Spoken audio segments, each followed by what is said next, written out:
आई, please एकदा ऐकून तरी घे. हो, माहिती आहे तो मुलगा चांगला आहे आणि त्याचं फॅमिली बॅकग्राऊंडही चांगलं आहे.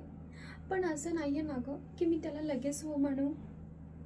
आई, तुला माहिती आहे, या प्रमोशनसाठी गेली 5 वर्ष मी रात्रंदिवस मेहनत करते आणि जेव्हा मी माझ्या पायावर उभी राहते, तेव्हा तू बोलतेस की कोणाचं तरी दुसऱ्याचं घर सांभाळ.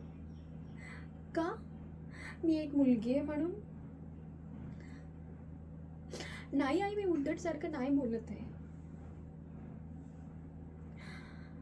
आई, मी असं नाही म्हणत की मी लग्न नाही करणार आहे.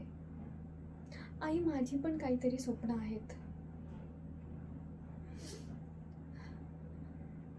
आई, ऐकून तरी घे एकदा. आई, मला एक असा जोडीदार हवाय की तो माझ्या स्वप्नांना साथ देईल, ना की म्हणेल तडजोड कर. आई, आयुष्य माझं आहे आणि माझ्या आयुष्याचे निर्णय घेण्याचा अधिकार आहे आई मला.